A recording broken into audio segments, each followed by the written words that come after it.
BRS వాళ్ళ దగ్గరికి ఎందుకు పోతున్నారు అన్నది ఆయన మాట్లాడినివ్వండి. సరే ఆయన మాట్లాడినివ్వండి. ఓకే మాట్లాడినివ్వండి. ఇగో మేము వాళ్ళొక్కరి దగ్గరకే కాదు, ఈవెన్ శరత్ సార్ ను కూడా అడిగినాం, మేము చేసేదానికి మీరు సహకరించండి. విఠలన్నని అడిగినాం, పృథ్వీ అన్నని అడిగినాం, ప్రజా సంఘాలందరిని అడిగినాం, ఈవెన్ మందకృష్ణ దగ్గరికి కూడా పోయినాం. ఫోటోలు మీకు అందరికి పంపిస్తాం. ప్రతి ఒక్క కుల సంఘాల నాయకుల దగ్గరికి పోయినాం. విశారదన్నకు ఫోన్ చేసినాం, అందరికి ఫోన్ చేసినాం. మాకు పోస్టులు పెరగట్లేదు, మేము అన్యాయం అయిపోతున్నాము, ఇంకో 29 జీవో వచ్చింది, అది దుర్మార్గం అని చెప్పినాం. ఈ రోజు కేసులు వేసుకోవడానికి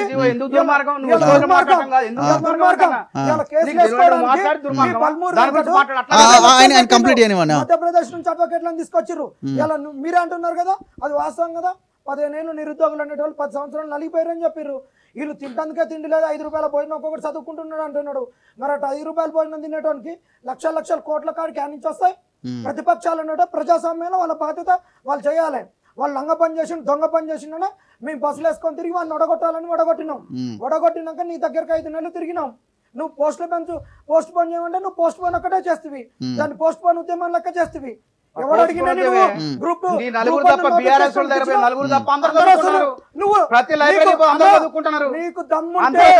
నువ్వు అశోక్ నగర్ లో పోలీసులు ఎందుకు పెడుతున్నావు? ఒక్కడిగా ఎందుకు పెడుతున్నావు?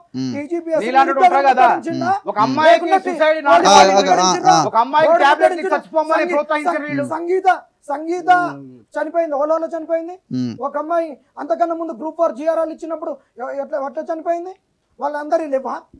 వాళ్ళందరూ లైవ్ కూడా పెట్టారు, వాళ్ళందరూ లెటర్లు కూడా రాశారు కదా. మరి ఆ మరణాల గురించి ఎందుకు చర్చ రాలేదు? ఇవన్నీ వాస్తవాలు కదా.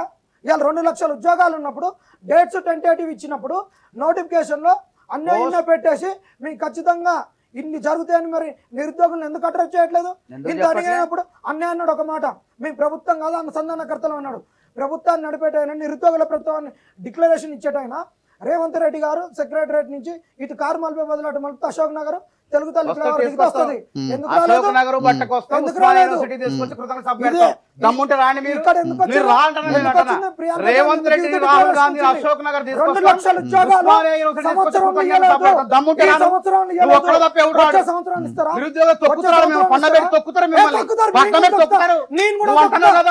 రేవంత్ రెడ్డిని, రాహుల్ గాంధీ ఇప్పుడే దొక్కుతావు. ఇప్పుడు ఏం మాట్లాడతాను? అమ్ముడు పోయిన మాట మాట్లాడతావు, చదువుకో, బాగుపడతావు. నేను ఏం చెప్తున్నా అంటే గ్రూప్ 1 రాయాల్సినవి ఇలా రాకుండా అవకాశం రాకుండా అయిపోయింది. కనీసం గ్రూప్ 2 అధికారాన్ని చదువుకో, చక్కగా చదువుకో. చదువు మొత్తం నాశనం అయింది.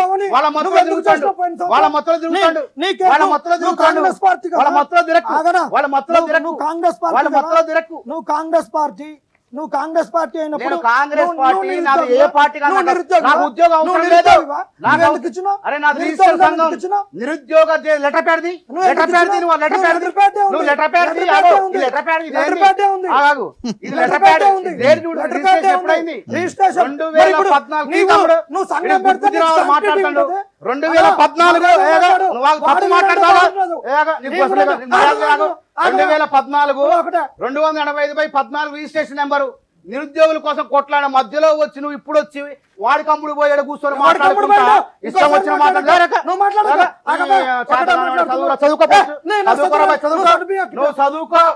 చదువుకోరా బాబు, బాధపడతారు పేదవాళ్ళు. పాపం అమ్ముడు పోయి ఆగమైపోతాడు.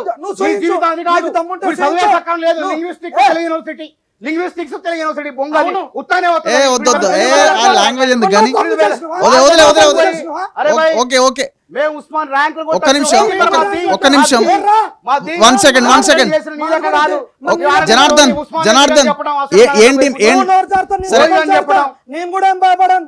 ఏం డిమాండ్ చేస్తున్నారు 1 సెకండ్ ఏం డిమాండ్ చేస్తున్నారు ఒక్క నిమిషం ఏం డిమాండ్ చేస్తున్నారు మీరు మాకు ఖచ్చితంగా 2 లక్షల ఉద్యోగాలని ప్రియాంక గాంధీ గారు చెప్పారు వీళ్ళు ఇచ్చినటువంటి పేపర్లలో ఉన్నాయి అన్ని ఉన్నాయి ఇంకా వీళ్ళు ఇచ్చిన దాంట్లో మేనిఫెస్టో నిరుద్యోగ నిర్మూలన అని కూడా ఉంది మేము ఏమంటున్నాం అంటే ప్రభుత్వం అందరికి ఉద్యోగ కల్పన చేయలేదు అది చేయలేదు ఉన్న నిరుద్యోగులు 30 లక్షల మంది ఉన్నారు ఈ 7 నెలలు అనేటటువంటిది కొద్ది కాలమే అంటున్నారు ఒక సంవత్సరం ఇప్పుడే అయిపోయింది, ఇంకో సంవత్సరం లాస్ట్ ఎన్నికలప్పుడు ఎలక్షన్ ఇయర్ లోకి పోతారు, మధ్యలో ఉంది 4 సంవత్సరాలు.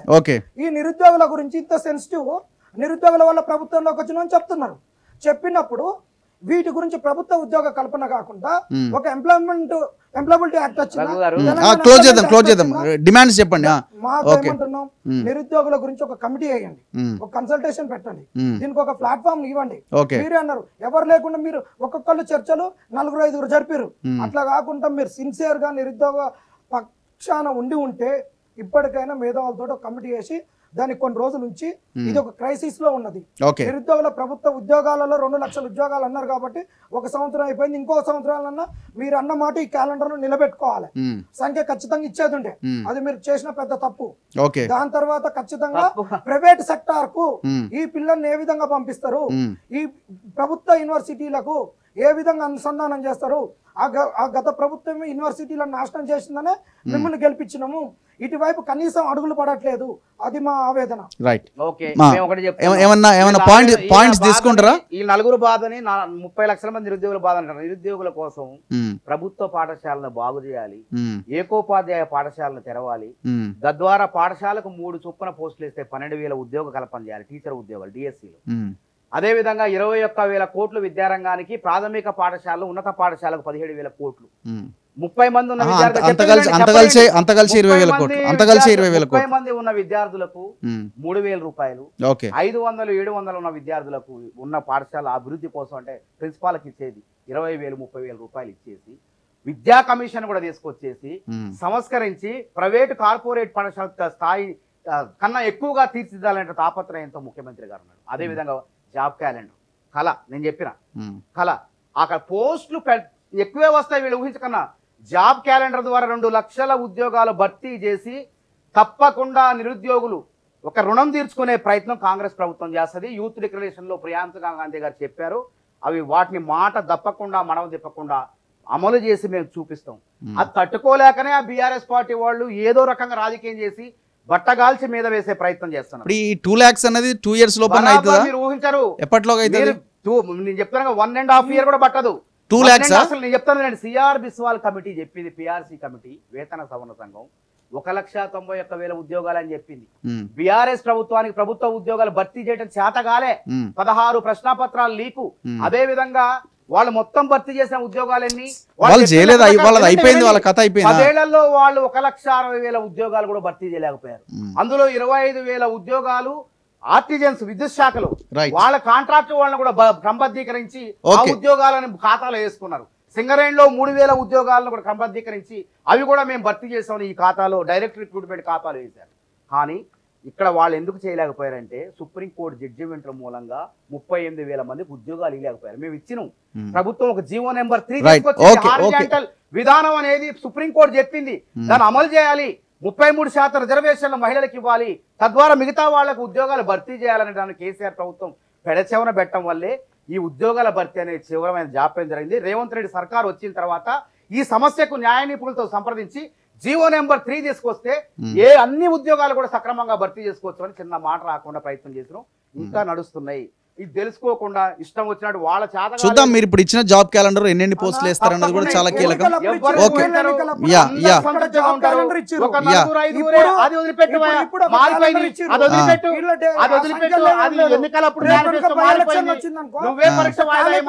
ఖాళీ పేపర్లతో ఇచ్చి మీరే డేట్లు ఇచ్చుకోరి, మీరే ఖాళీ నింపుకోరని ఇస్తారు. ఇక next okay, thank you very much.